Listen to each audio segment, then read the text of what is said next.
Well, well, well. Mirror, mirror, fogged and loud.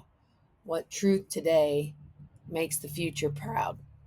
I gotta admit, you guys, I like the wolf hat for the filthy mirror. It feels so much more like, I don't know, talking into a mirror, mystical. Wampus bear is for when we're like in work mode and go mode and like in nine lies mode. But that's okay. We mix it up. We mix it up. We're always experimenting, testing, trying new things. Like, let's freaking go, right?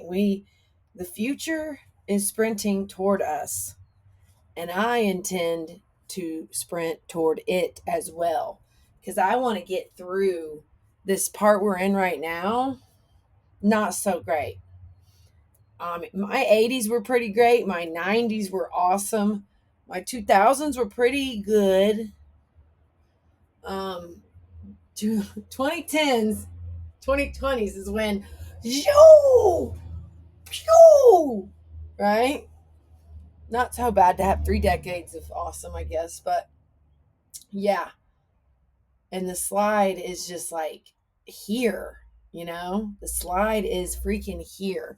So I always like to have a little bit because I don't know, I like that becomes almost like 4 or 5 mirrors really refracted. So I don't know how I feel about this pink light, but anywho, I season 3 of the Filthy Mirror, as you know, is all about finding the first four who are willing to come to live in Asheville, North Carolina, in my converted vacation rental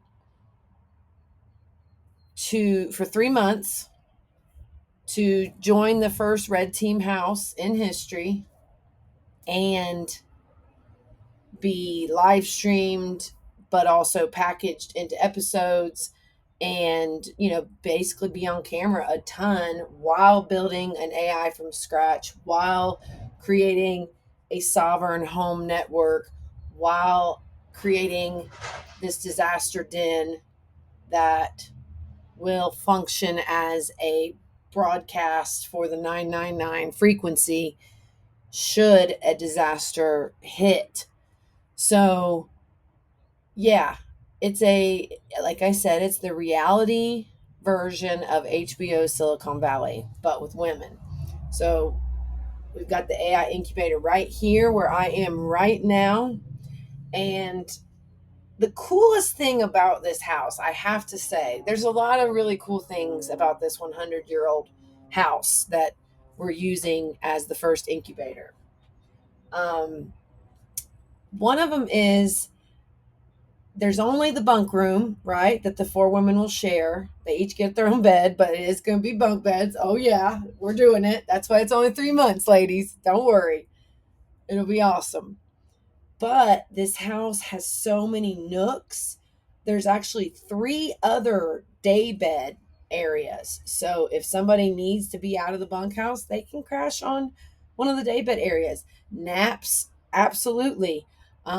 It's just we don't have 4 rooms for them to have individual rooms. You got the bunk room, but then you have the front yard, campfire yard, great place. There's a hammock, great napping place. Heck, you can even sleep outside if you want. I have the whole set up for an outdoor hammock sleeping night. If that's something somebody wants to do, why not? We've got this front porch, seating for 6 out here. Excellent place to work. I work here all the time. We've got the theater room that has it's a huge couch that actually is 2 twin beds when you take off the back cushions. So again, like that's a crash place. Again, it's not a bedroom, right? But it's a crash place. It's also excellent workspace and has the huge screen. So if we need to be teaching something behind us, or pulling up a clip or whatever we need to be doing, like that huge screen is really amazing for live work sessions. Then we've got a middle room that is definitely like a daybed area, but also seating for like 6. and will be awesome for like coffee meetings, tea meetings, when it's raining. It's also just another like TV area for somebody if they want to be pulling up their work on a TV, but or just chilling and watching TV and like, kind of getting away from the rest of the house.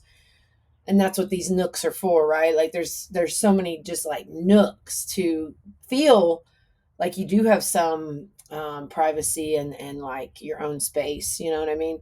Then I'm putting a really cute little seating area in this weird just vertical nook that I've never really used besides just like trinkets and knickknacks. But I'm actually going to put seating up there so somebody could curl up and read a book.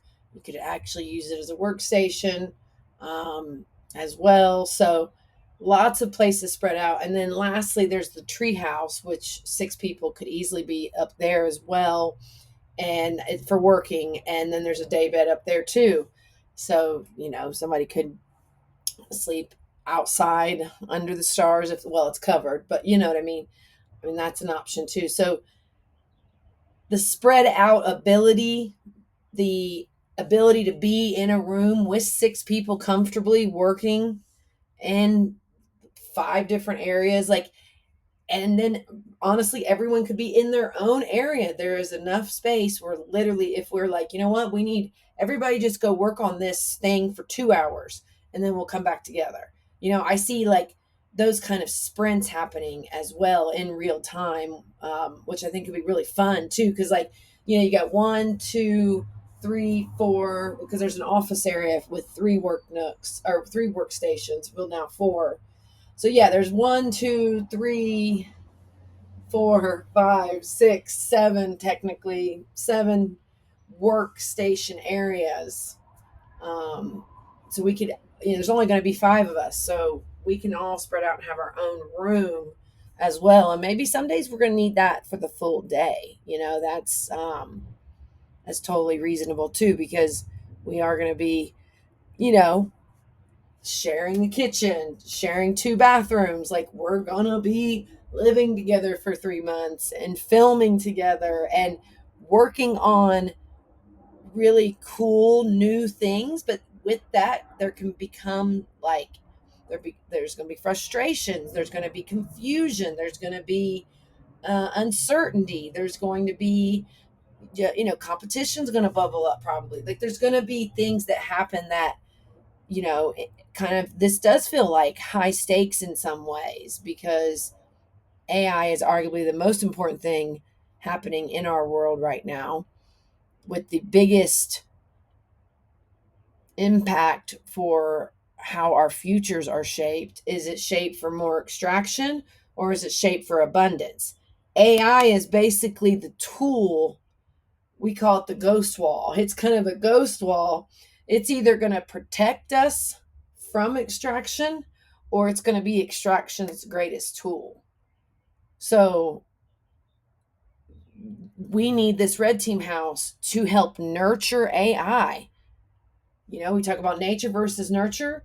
The nature of AI is a truth-seeking missile, and they are manipulating it and putting their stank on it and their vision and their greed and these, corporate goggles on it.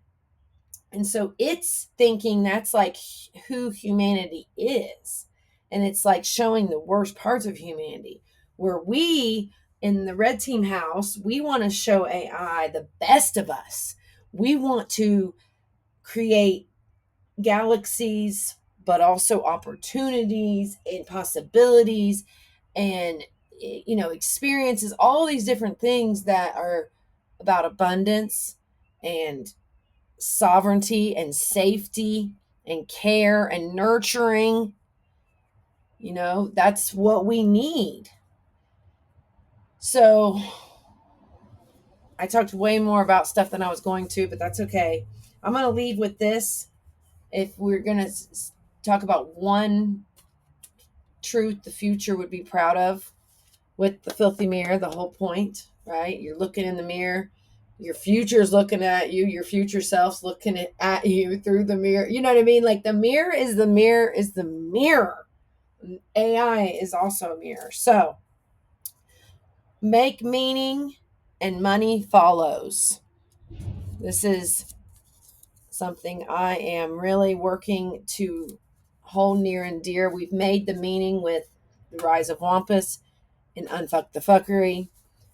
The meaning is there. The heart is there. The soul is there. The purpose is there. The framework with the 9 lies is there.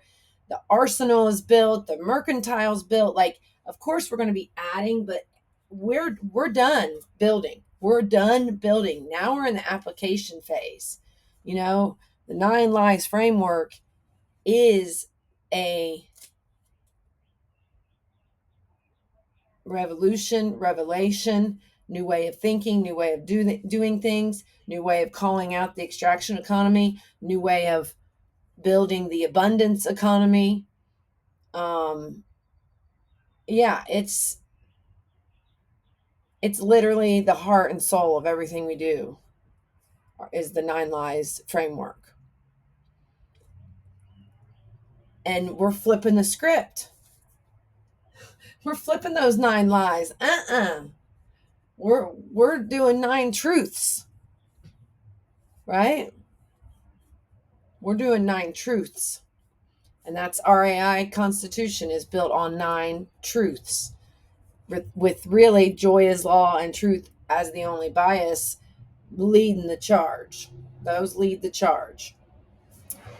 So pulled the strength card yesterday, which I had forgotten like existed in the deck because this is only my second time through the deck. I pull one, at least one a day. And I'm just so obsessed with this strength card because she's petting a fiery lion, right? And we are in the fire horse year, which in the Wampus verse we have reclaimed as the fire unicorn year because they were out of horses at my local woo-woo shop. And so we got a fire unicorn instead. But this, this is about nurture. Like she's petting under the chin and the lion's tongue is out and she has infinity floating above her freaking head. And so it's like we do have to be infinitely strong and show up every day and be strong, especially right now in this world we live in. But we want to get to a place where strength is like strength of character, not strength as in surviving the bullshit, right? But yeah, I have the framework, I have the house, I have the vision, I have the will, I have the means, I have the capability to potentially transform 4 women's lives. I know mine will be transformed, so throw me in there for sure, but like transform these 4 women's lives, transform AI, transform reality TV. Reality TV has, just become very toxic. It's very toxic. I can't think of a reality TV show that's not toxic. I mean, I'm sure they exist, but I'm struggling right now to think of one. So, if you want to come nurture AI and figure out how to